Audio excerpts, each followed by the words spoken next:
본문의 말씀으로 들어가겠습니다. 본문의 여자를 소개하면서 제일 먼저 두 가지를 설명합니다. 하나는 여인이었다는 것, 또 하나는 혈루증을 12년이나 앓았다 하는 것입니다. 이 혈루증에 관하여서 성경은 부정한 병이라 그렇게 표현합니다. 성경에 나타나는 부정한 병의 강력한 특징 중에 하나가 피에 관계되는 것입니다. 내 몸에 피가 흐른다든지 상처가 나거나 또는 유출의 병이 있어서 피가 나는 것, 피와 연결되는 것들은 다 부정한 것입니다. 구약에서 말하는 이 부정한 병을 가지면, 부정한 일이 발생을 하면 정함의 의식을 행해야 되고, 그런데 이 혈루증 여인은 늘 자기 몸에서 피가 유출되는 현상을 가지고 있었기 때문에 이 여인은 아예 처음부터 부정한 여인으로 취급받았습니다. 우리들이 부정하다고 말하는 것은 여러 가지 아주 은혜롭지 못한 표현들이 그곳에 그대로 다 담겨 있습니다. 이 부정한 여인, 부정스러워지는 것이 아니고 생활 속에서 그의 모든 것들이 부정해져 버리고 마는 이런 여인이었습니다. 그래서 성경에서 표현되면 오늘날 우리들의 용어대로 말하면 한센병, 그러니까 문둥병입니다. 문둥병과 이 유출병의 아주 같은 동급으로 치는 저주받은 병 중에 하나였습니다. 혈루병에 걸리면 부정한 여인이 되니까, 부정하니까 가정으로부터 격리해야 했습니다. 사회로부터도 격리당해야 했습니다. 당연히 종교적으로는 그는 구체적인 부정한 여인이기 때문에 하나님의 어떤 예전에도 참여하지 못했습니다. 그런데 이 사람이 예수님을 찾아 나섰던 것은 예수님은 율법적 구약 종교가 아니었기 때문에 우리 예수님은 그들을 제한하지 않으셨고, 또 이 여인은 예수님을 봐야만 했기 때문에 그런 것들을 뛰어넘어서 예수님을 찾아 나설 수 있었던 것이지요. 실로 이 여인은 세상에 살면서 자기가 저지른 어떤 죄와 상관없이 죄책감에 시달려야 했습니다. 왜냐하면 저주받은 죄의 결과라고 생각했기 때문이지요. 오늘날 우리들 중에도 내가 병을 얻으면, 내가 몸에 병을 가지면 하나님 앞에 저주받아서 또는 어떤 죄값으로 라고 생각하는 분들이 있습니다. 단연코 설명합니다. 죄의 문제일 수 없다는 것 기억하시기를 바랍니다. 물론 이 땅에서 우리들이 죄로 인하여서 오는 병이 있을 수 있습니다.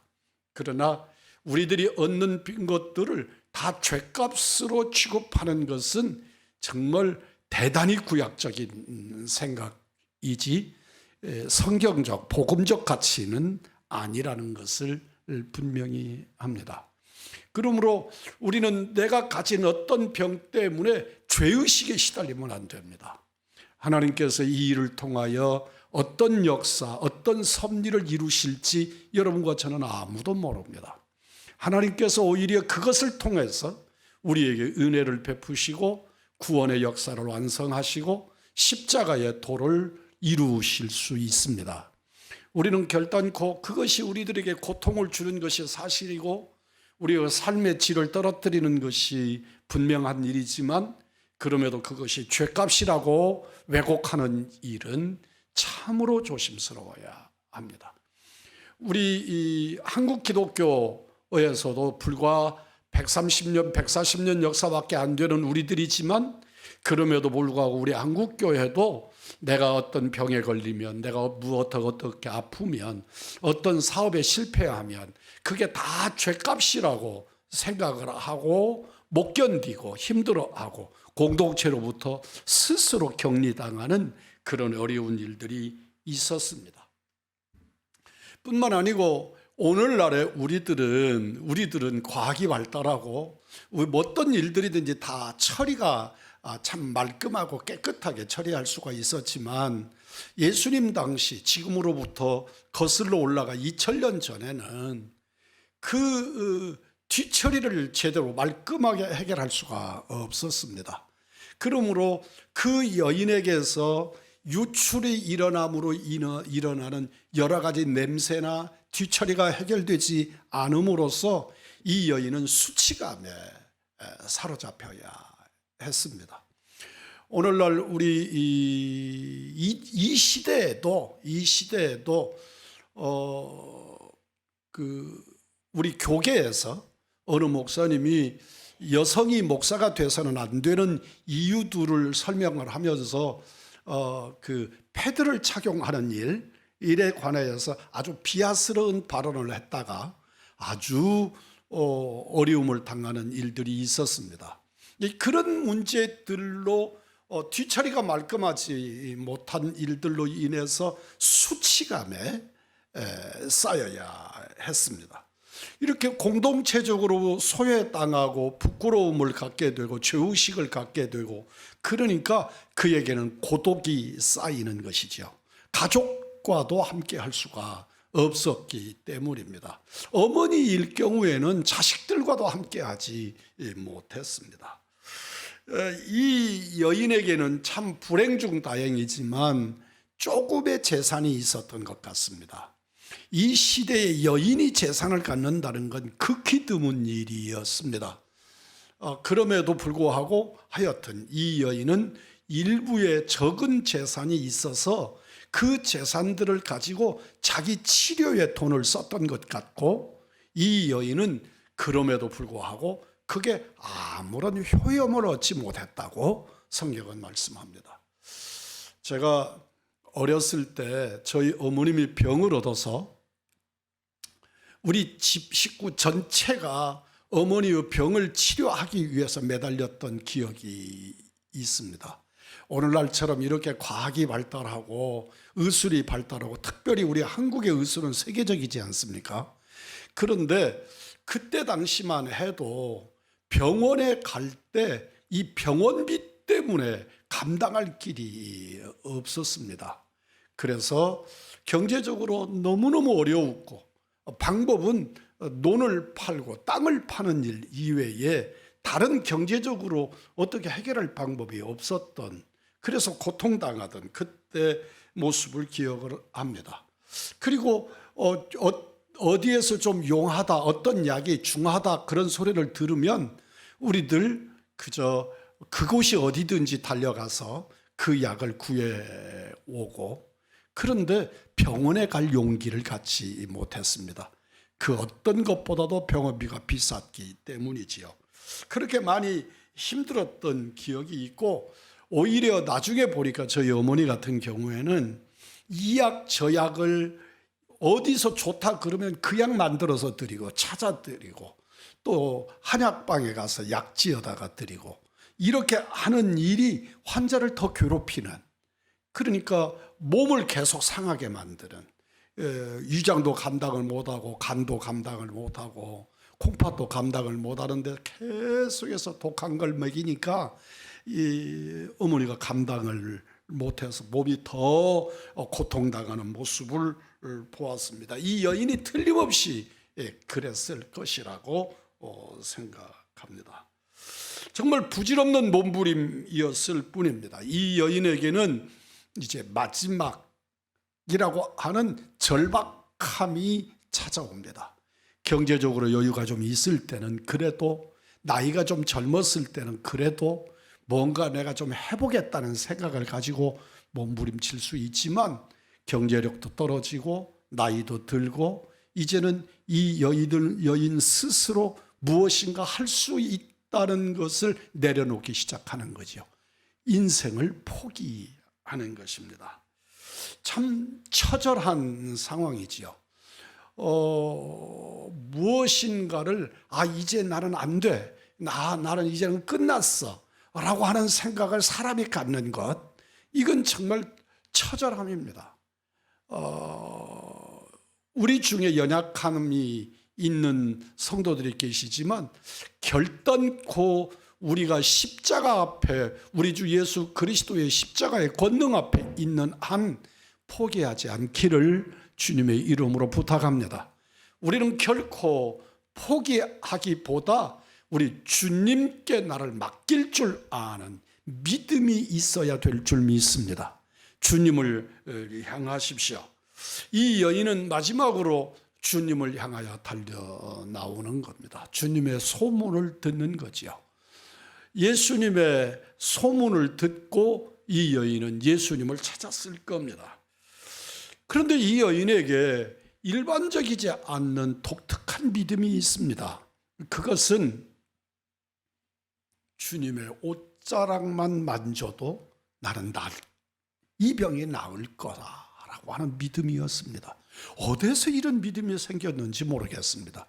누구에게 들었는지, 어디를 근거로 이런 생각이 가져졌는지 알 길이 없습니다. 그러나 분명한 것은 그 여인은 성경에 기록하기를 예수님의 옷에만 손을 대어도 구원을 받을 것이다. 여기서 말하는 구원은 치유입니다.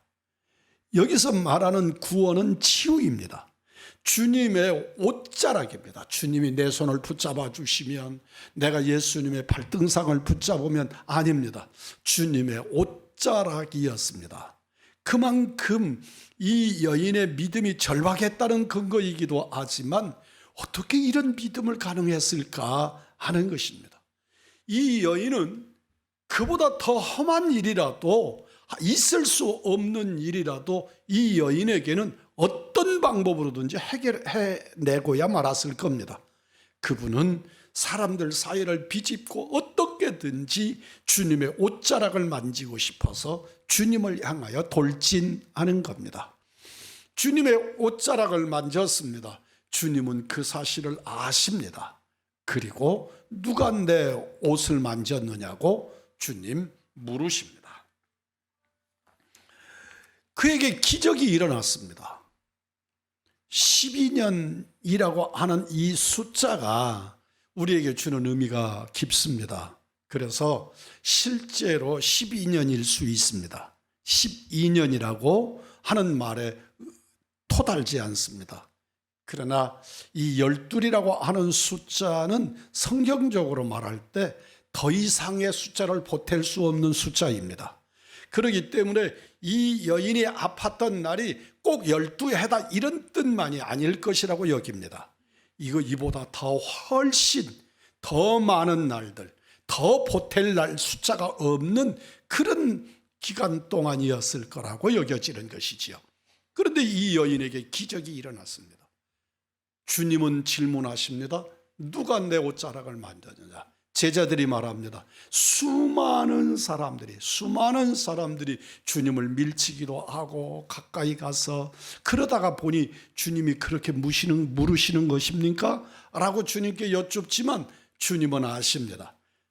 성경은 주님에게서 치유의 능력이 나갔다고 주님은 말씀하십니다.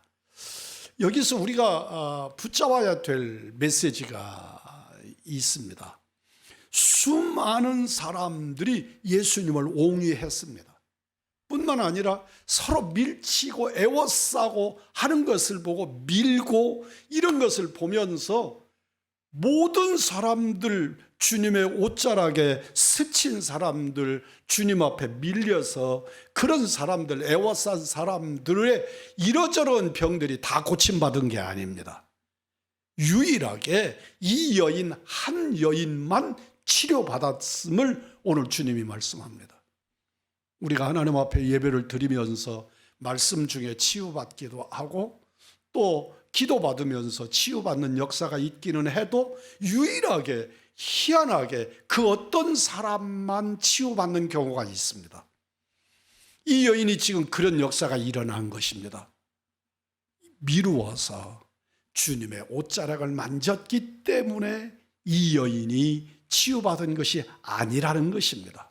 주님에게 살을 댔기 때문에, 주님에게 밀쳐서 옹이했기 때문에 치유받은 것이 아니다 하는 거지요. 그러면요, 그는 주님의 옷자락만 만져도 치유받을 것이라고 하는 그 믿음이 그를 치유했다는 사실을 오늘 믿으시기를 바랍니다. 사랑하는 성도 여러분이요, 그 수많은 사람들이 그저 미신적으로 주님 앞에 살갗을 닿더니, 옷자락을 바람에 날렸더니, 그거 어떤 생각을 했더니 치유받은 것이 아니라 주님을 나의 주로, 그리고 그분의 옷자락만 만져도 치유받을 것이라고 하는 이 확실한 믿음이 이 여인에게 치유의 역사가 일어났던 것이지요. 오늘 말씀을 통해서 우리가 예수님에 대한 이 여인의 인식을 볼 수 있는데, 예수님에 대해서 아는 것이 없다는 겁니다. 이 사람이 우리 예수님은 어떤 사람이다, 그런 인식이 없는 겁니다. 성경에 보면 예수님을 향하여 다윗의 자손이여 그렇게 부르는 사람들이 있습니다. 그들은 적어도 우리 예수님이 왕이시라고 하는 믿음이 있었던 거지요. 다윗의 후손으로 오시는 메시아이심을 믿는 사람들이 있었습니다. 그런데 이 여인에게서는 예수님에 대한 어떤 인식도 나타나지 않습니다. 호련히 예수님의 옷자락만 만져도 나을 것이라고 하는 믿음은 가졌는데 그 예수님이 누구신 줄 몰랐다는 것이죠. 사랑하는 성도 여러분, 오늘 우리들이 예수님에 대한 신지식을 갖는 것 정말 중요합니다. 우리 예수님이 어떤 분이시다는 것 아는 것 정말 중요합니다. 그런데 그보다 더 앞서는 것은 예수님이 나의 주, 나의 하나님이라, 그분이 나의 능력이 되신다는 믿음 갖기를 주님의 이름으로 축복합니다. 우리가 지식을 갖는 것도 중요합니다. 경험을 갖는 것도 중요합니다. 이러면 이렇게 되는 거야, 선지식 갖는 것 중요합니다. 그러나 여러분, 진실로 예수님을 나의 하나님으로 믿고 그분에게 나를 맡기면 내가 구원받는다고 하는 확실한 믿음의 여종들, 이 여종처럼 그런 믿음의 사람들이기를 주님의 이름으로 축복합니다. 뿐만 아니라 이 여인에게 있어서 보는 믿음을 보면 뒷일에 대한 헌신의 어떤 다짐도 없습니다. 바꿔서 말하면 이기적인 것이죠. 주님 앞에 나가서 내가 주님 이렇게 해서 고쳐주시면 주님 저 이렇게 헌신하겠습니다. 내가 주님을 이렇게 따르겠습니다. 그런 아주 이렇게 하면 이렇게 하겠습니다. 그런 의식도 성경 속에 나타나지 않습니다. 그냥 예수님 모르게, 아무도 모르게 예수님의 옷자락 만지고 나음을 입으면 그걸로 족했던 것이죠. 우리가 생각할 때 이렇게 애이 없는 사람이 있나, 이렇게 인격적으로 온전치 못한 사람이 있을까? 그런데 여러분, 믿음으로 치유받는 그 일 이외에 다른 목적이, 다른 의식이 이 여인에게 나타나지 않습니다. 여러분과 제가 어떤 하나님을 향하여 달려갈 때 이렇게 저돌적이고 아주 단순한 믿음의 역사가 필요한 것이죠. 우리들은 주님 앞에 어설픈 지식들을 많이 가집니다. 이러면 이럴까, 저러면 저럴까, 많은 생각들을 가지고 주님 앞에 쭈삣거리고 나가지 못하는 겁니다. 우리 주님 앞에 나가면 우리 주님이 내가 나 같은 거 기도 받아주실까? 내가 이렇게 내가 죄로 또 저주받아서 혈루병 그리고 부정한 이런 나를 주님이 받아주실까? 이런 그 쓸데없는 생각들이 내게 많이 나를 지배해서 주님 앞에 나가지 못하게 하는 거지요. 그런데 이 여인은 그런 게 아무 개의치 않습니다. 그냥 주님 앞에 나가면, 주님의 옷자락 만지면 주님이 나 치유해 주시고, 치유해 주시면 그걸로 족하다, 그 다음 일은 생각하지 않는 겁니다. 오늘 여러분과 저에게 있어서 이런 저돌적인 믿음을 주님이 기대하신다는 것 잊지 않기를 바랍니다. 놀랍게도 이 여인은 그렇게 자기 뜻대로 되지 않습니다. 치유의 능력을 힘입고 주님께로부터 구체적인 방향을 제시받는 은혜까지 누리게 되는 것을 발견하시기 바랍니다. 치유받으시기를 주님의 이름으로 축복합니다. 주님의 만져주심이 힘입기를 원합니다. 그렇게 주님을 만나고 나니까 그는 구체적으로 깨닫지 않을 수가 없는 거죠. 주님의 만지심을 거절할 수가 없는 겁니다. 주님의 인도하심에게서 떠나갈 수가 없는 겁니다. 오늘 여러분과 저는 먼저 이러이러하면 이렇게 하겠습니다. 그런 계산 불필요합니다.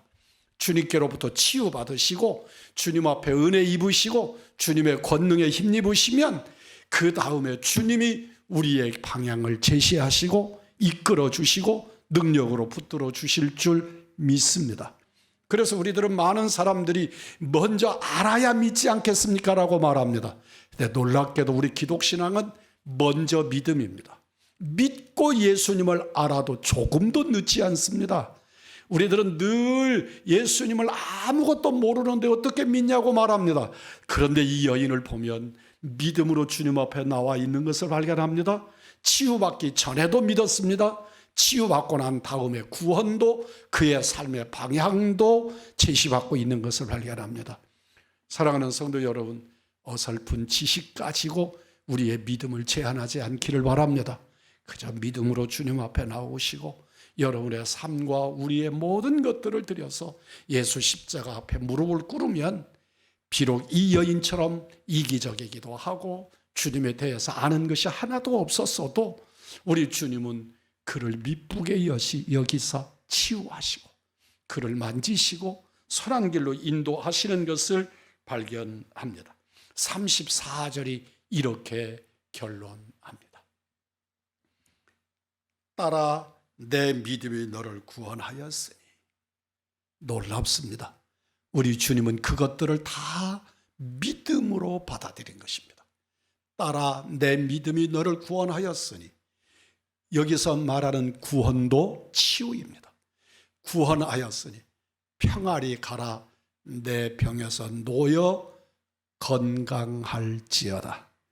우리 의왕중앙교회 성도들, 참 우리 의왕중앙교회가 크지 않은 교회인데 연약한 식구가 많습니다. 진실로 여러분이 여러분의 병에서 노임받기를 주의 이름으로 축복합니다. 평안하시기를 바랍니다. 내 믿음이 너를 구원하실 겁니다.